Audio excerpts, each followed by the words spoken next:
Olá pessoal, tudo bem? Meu nome é Yuki Ueta. Primeiramente eu gostaria de agradecer aos organizadores do segundo encontro de astronomia de Guararema, na figura de Ricardo Moscatelli, Rogério Rocha, Rodolfo Ceni, pelo convite para neste ano apresentar uma palestra sobre tecnologia espacial no agronegócio. Realmente um grande desafio unir esses dois assuntos tão complexos, mas muito importantes, e apresentá-los de uma forma simples e rápida, né?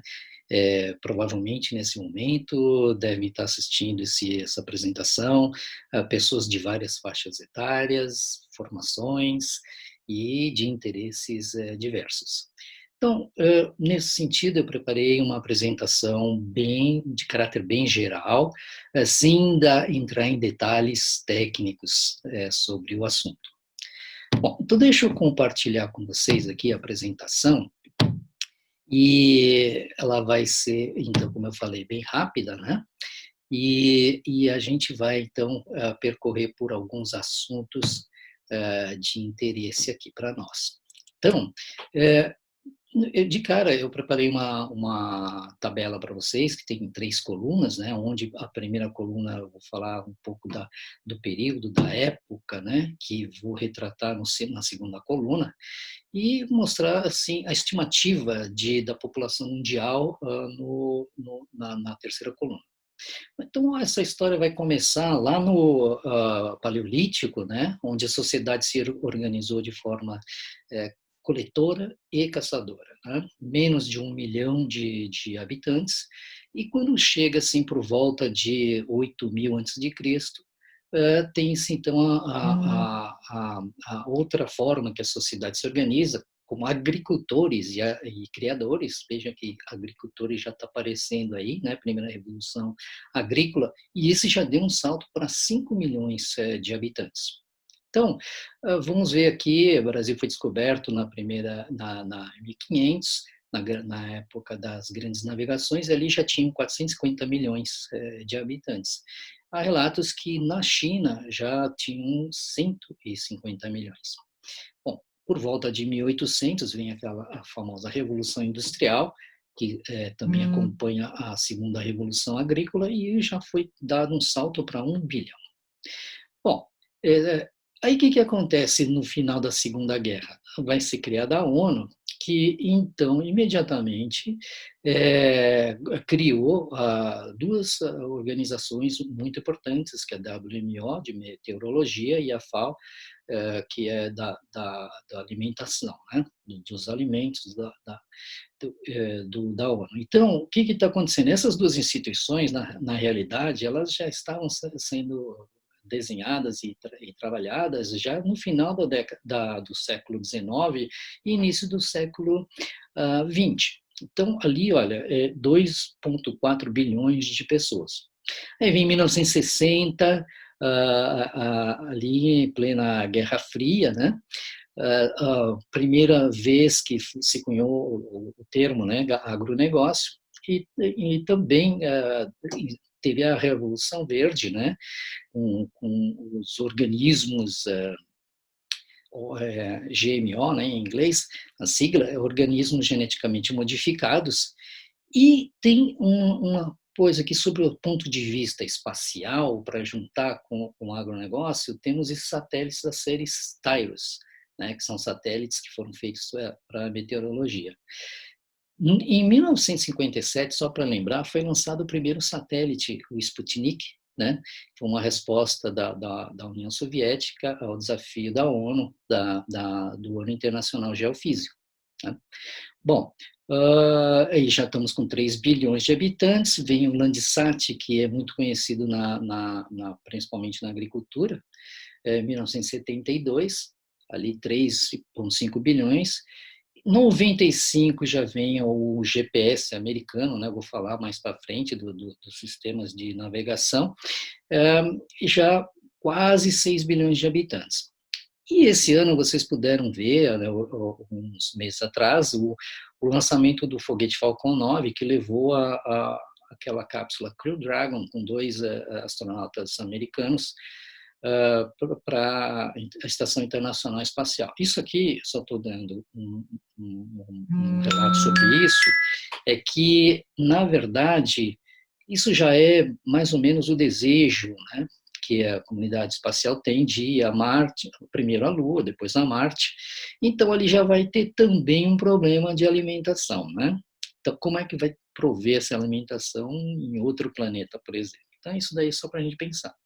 E nós estamos em cima da revolução agrícola digital, a 4.0, e 7,8 bilhões de pessoas.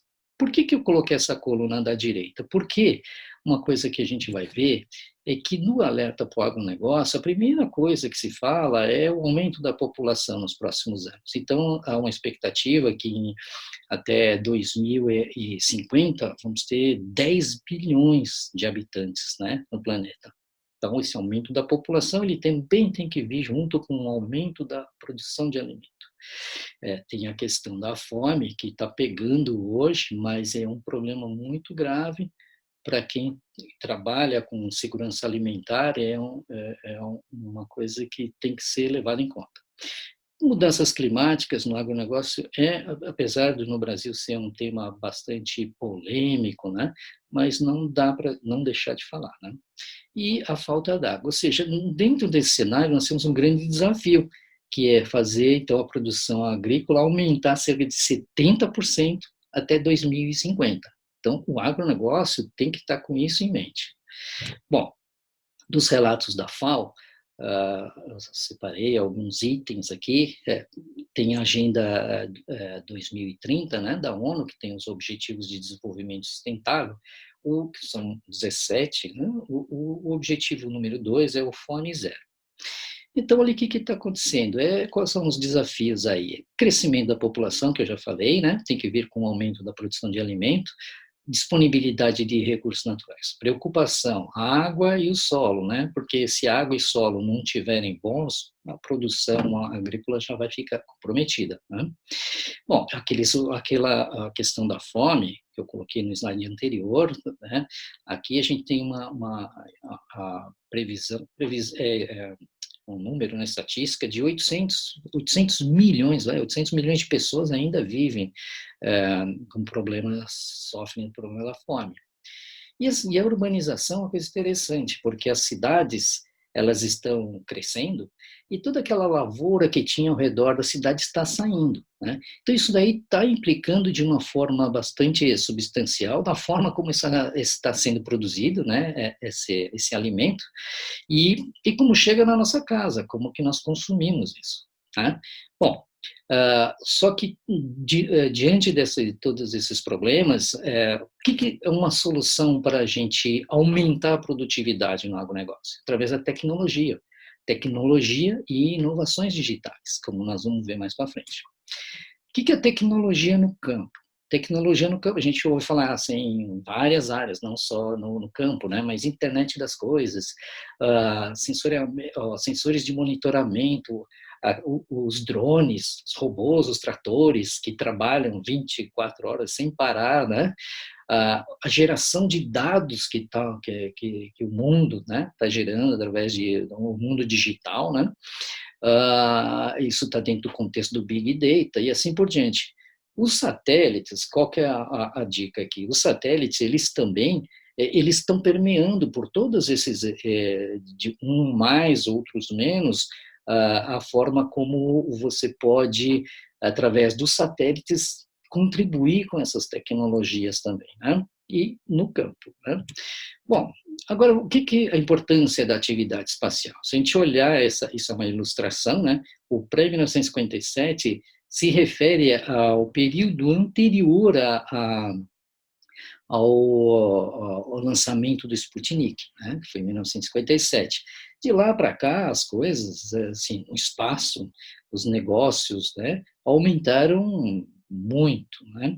Então, o que tem por trás disso? O interesse, né, do ser humano em telecomunicação, né? Hoje em dia, navegação, né, GPS, Waze, todas essas coisas, e mais a parte do meio ambiente, você vê o planeta lá de cima, né, tem várias vantagens na parte de meteorologia, sensoriamento remoto, e também tem muitos desses satélites, desses objetos que estão lá para ver o espaço, né? São mais satélites e telescópios para pesquisa, né, astrofísica e assim por diante. Então, para ter uma ideia, deve ter mais de 5.000 satélites em órbita, sendo que mais ou menos uns 2.000, 2.500, né, porque esse ano teve um avanço muito grande, muitos lançamentos de pequenos satélites, né, e isso vai continuar de forma que vocês vão ver muito até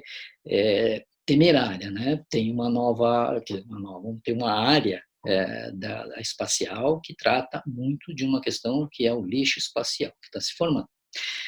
Eu só coloquei ali só para mostrar que esse é um mercado que ele movimenta cerca de 300 bilhões de dólares por ano.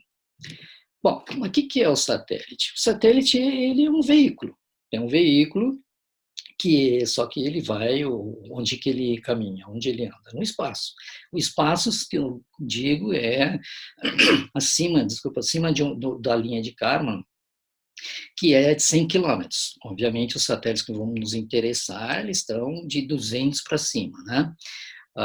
Como é que ele tem por dentro no satélite? Ele tem ali a parte de infraestrutura que é para ele poder se movimentar, né, lá no espaço, que são a parte, por exemplo, painéis solares, que é converter a energia solar em energia elétrica para alimentar todos os sistemas elétricos que tem dentro do satélite. Tem as antenas para fazer a comunicação com a Terra. Né? Por exemplo, tem ele tem que ter lá dentro também um sistema de propulsão, né?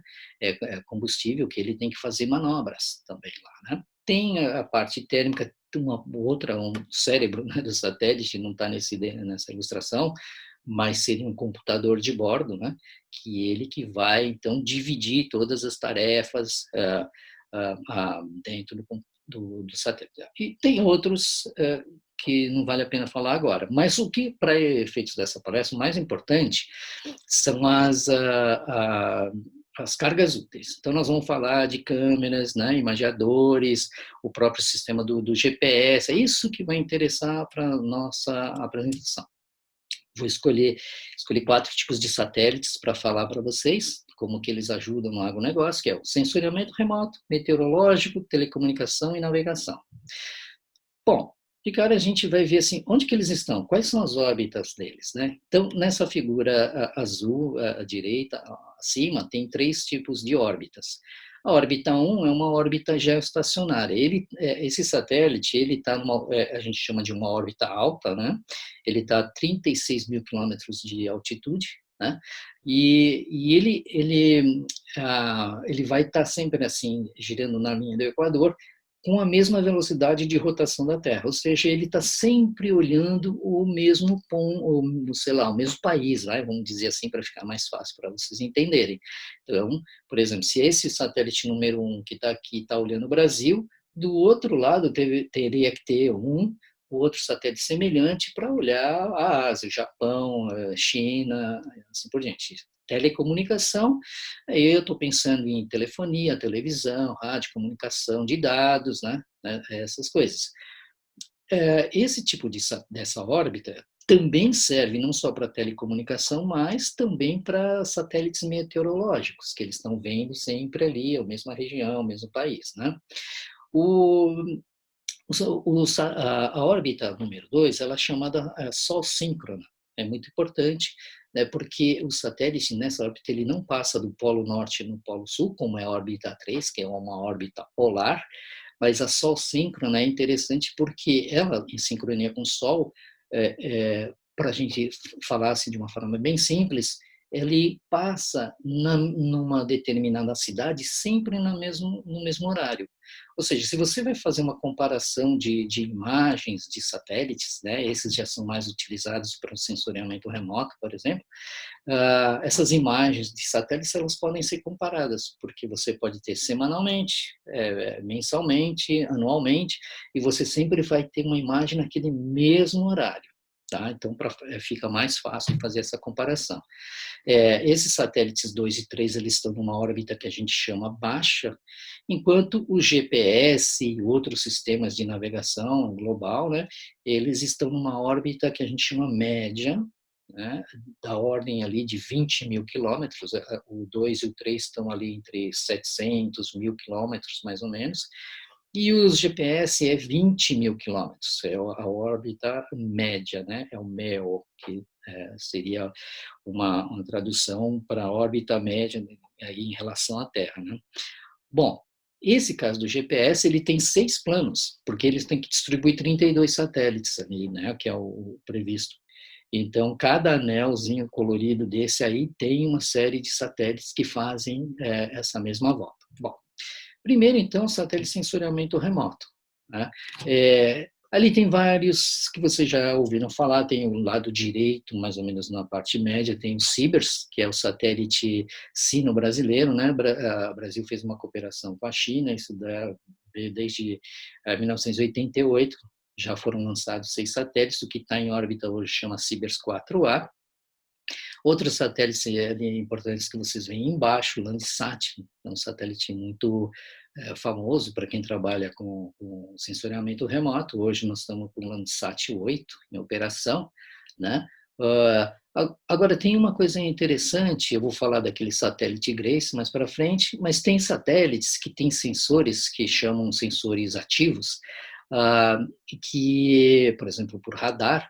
Então, eles conseguem fazer uma imagem da superfície da Terra, mesmo o tempo estando encoberto, que não é o caso, por exemplo, do Landsat, do CIBERS, né? Quando tem nuvens, a imagem já fica prejudicada.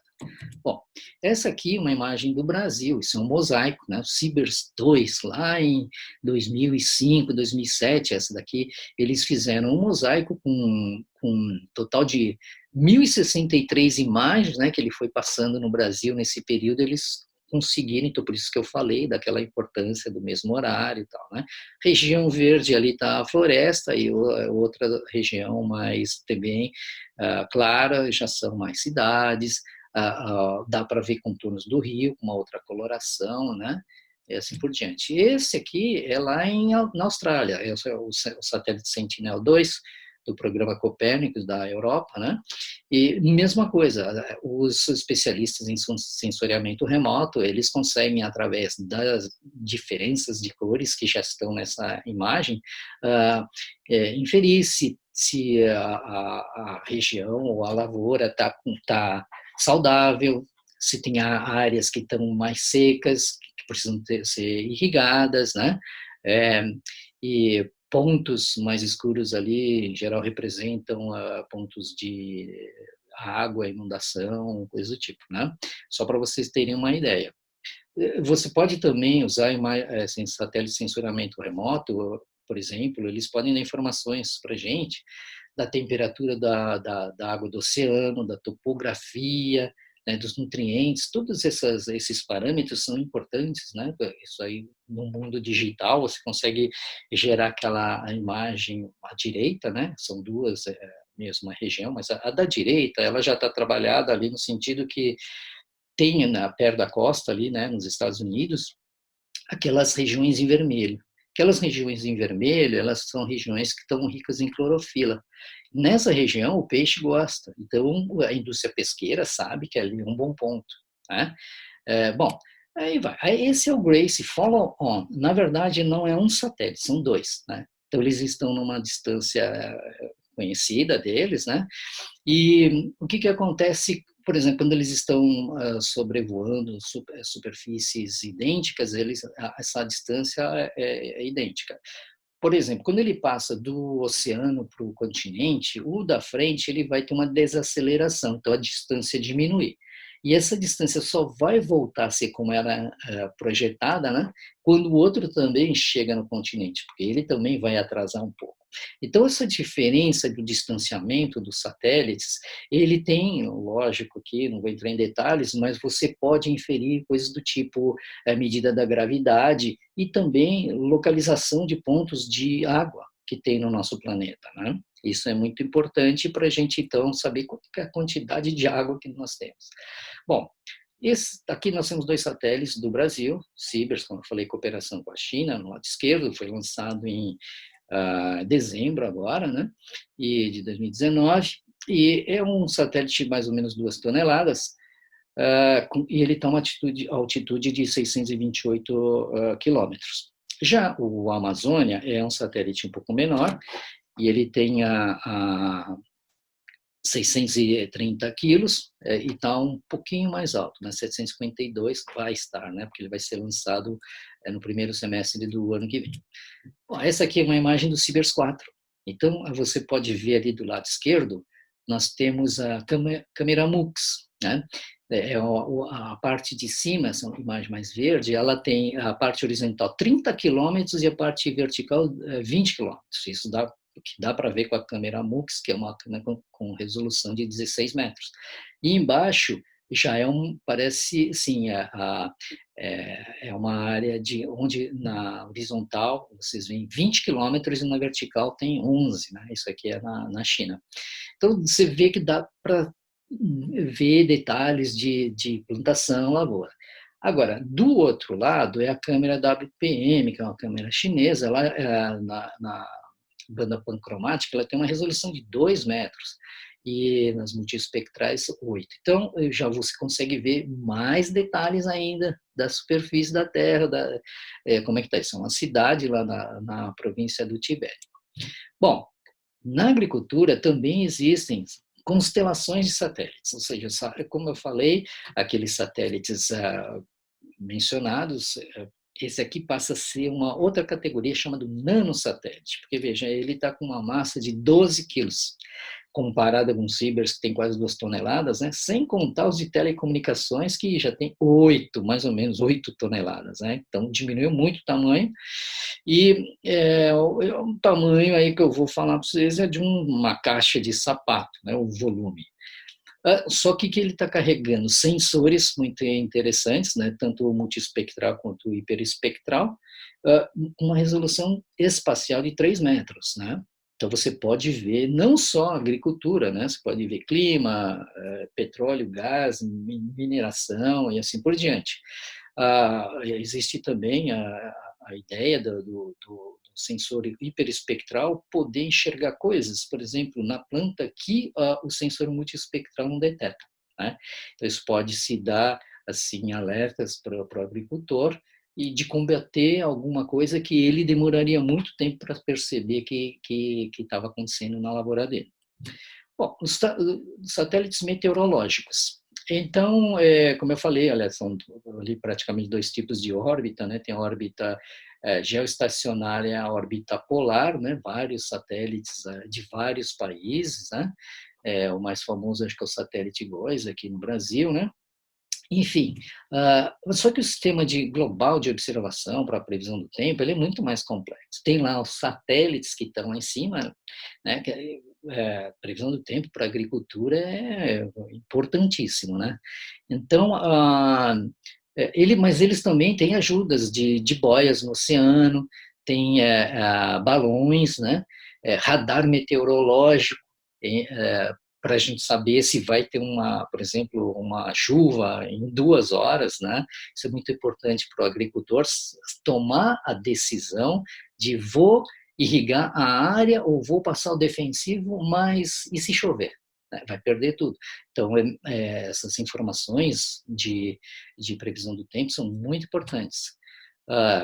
Tem coisas bem graves, né, que podem ser detectadas com satélite, por exemplo, furacões, desastres naturais também, utiliza-se muito o acompanhamento por imagem de satélite, né, e aqui eu coloquei, isso aqui é da página do INPE, que é a Previsão do Tempo para a Agricultura, mas também tem o INEMET, tem uma excelente página também, sugiro vocês darem uma olhada, empresas, clima-tempo.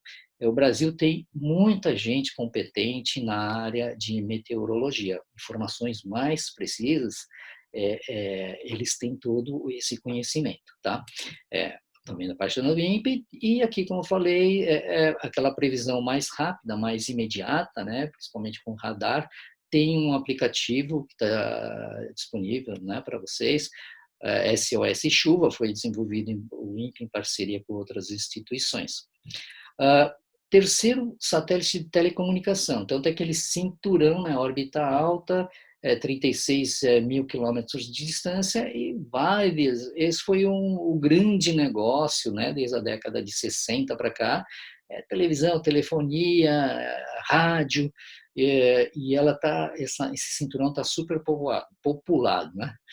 Bom, esse é o nosso satélite de telecomunicação, né, o SGDC, que foi lançado em 2017, que está sendo bastante útil nessa fase do Covid, né, porque é internet de banda larga, aí está provendo para as escolas e também para unidades básicas de saúde. E também tem as 308 áreas indígenas. Então, esse sinal chega em regiões remotas, né? Bom, como no caso aqui, esse exemplo na Austrália, em zonas rurais onde você não tem a fibra ótica chegando lá para fazer, né, a parte de telecomunicação, existe a solução, né, da combinação com o 4G sem fio com tecnologia de satélite, né? No caso aqui, provavelmente eles usam o Iridium, tá? Tem outra categoria de satélite, que tem os grandes, os pequenininhos são os nanos e esses são os pequenos, né? Satélites da ordem de 150 a 500 quilos, eles estão planejando de fazer algumas empresas constelações de satélites que vão estar numa órbita de 500 a 1.000 quilômetros, mas assim, constelação assim, a constelação menor que se tem relatos é de 650 satélites. Vão ter constelações que estão prevendo 12 mil satélites. Então, imagina o que vai gerar de lixo espacial nisso. Mas a causa é boa, porque eles querem trabalhar de levar a internet de banda larga, alta velocidade, para regiões que realmente vai ser muito difícil, né, chegar sinal lá. É um trabalho da União Internacional de Telecomunicação, relata que 3,6 bilhões de pessoas ainda estão offline, né? Não estão com acesso à internet. Então, lógico que essas empresas elas estão vendo o mercado e também o bem que vai ser feito, né? Isso aqui, para essas regiões, para o agronegócio, para o pequeno produtor, vai ser uma coisa muito boa, né? GPS, que é o quarto tipo de satélite, GNSS, né, que é o satélite de navegação. Tem 4 tipos. Tem o GPS, que é o mais comum no Brasil, tem o Galileu na Europa, o GLONASS na Rússia e o COMPASS, que é o sistema da China. Todos eles têm por volta de 30 satélites. Como eu falei, eles estão numa órbita média, a mais ou menos 20 mil quilômetros de altitude. A diferença são nos planos, né, orbitais, mas são muito parecidos com o do GPS, né, a forma, né? Para que serve? A gente conhece aqui a parte de esquerda, a superior ali, é um GPS utilizado no avião, o da direita é um carro, e embaixo tem o controle remoto para o drone, então também o drone, que é uma facilidade muito importante para o agronegócio, para a agricultura, ele também precisa do GPS, né? E aqui você tem a rede RTK, onde as pessoas que trabalham com essas questões mais de georreferenciamento sabem que com esse sistema dá para aumentar a resolução, né, a precisão da posição. Rastreamento de animais, né? Então você tem GPS no casco da tartaruga, na cabeça ali do elefante, 2 colares, né, um na leoa e um no jaguar, para fazer o rastreamento desses animais, aqui no caso, que eles estão soltos, livres, né? Mas isso pode ser aplicado na pecuária, né? Aqui nós temos um chip na orelha, né, do gado e o colarzinho na ovelha. Por que isso? Porque com isso você pode rastrear, né, monitorar a criação e ver se, por exemplo, não está tendo roubo, né, porque ele de repente sumiu.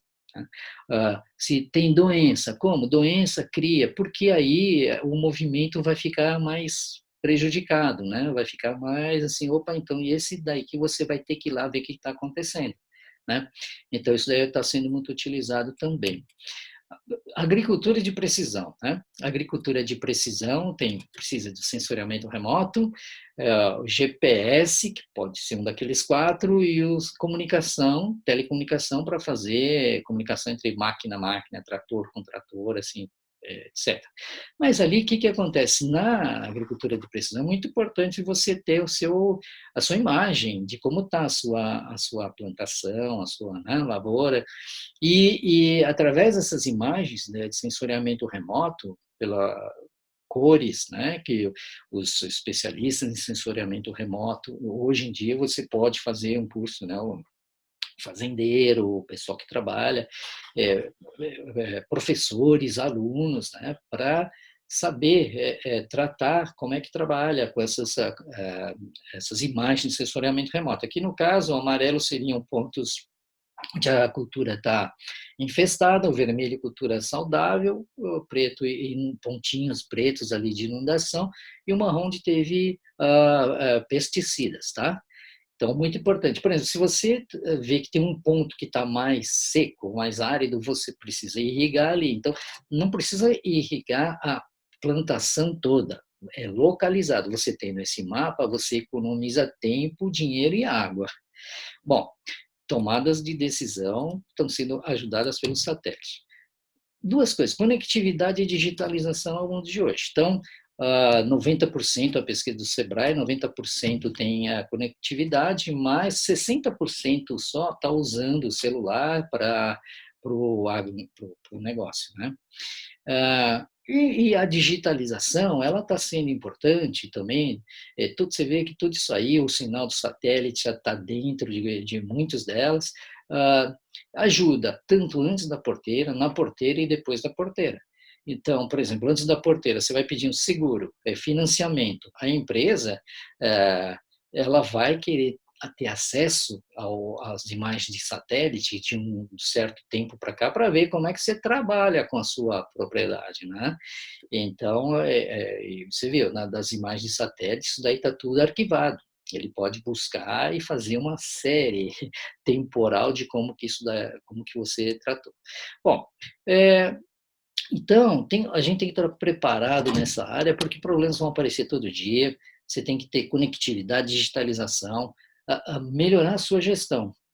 Os satélites vão ajudar, porque também tem muitas startups no agronegócio, que são as agritechs, vários tipos de gerenciamento, tem que utilizam sinais de satélite, e assim por isso. No Brasil, tem centenas de empresas, né, startups, agritechs, querendo ajudar o agricultor. Lógico que nesse time tem agrônomos, tem meteorologistas, tem pessoal de sensoriamento remoto, tem uma equipe da pesada que eles estão querendo facilitar a vida no campo, aumentar a produtividade. Só que aí tem essas plataformas, tem que treinar e você sempre tem que acompanhar as novas tecnologias, né? Bom, então, para concluir, muito rápido, né? Algumas coisas eu acabei de falar, né? Da questão da antes e depois dentro da porteira, vai aumentar a sua produtividade, você confiando nos sinais de satélite, né? Nos dados do satélite, e também as agritechs vão ajudar você poder tratar essa informação. E todas essas questões, né, de você diminuir o seu prejuízo, aumentar o seu lucro, né, diminuir os impactos na natureza e assim por diante. Então, essa é a grande mensagem, que os satélites, eles têm tudo a ver com o agronegócio, podem ajudar muito, é só você se interessar mais e se aprofundar nesse tema. Tá bom? Então é isso. Agradeço pela atenção de vocês. E estou deixando aqui embaixo meu contato. Será um prazer interagir com vocês na medida que vocês tiverem interesse, para a gente poder melhorar o nosso país, né? Então é isso. Muito obrigado. Até a próxima.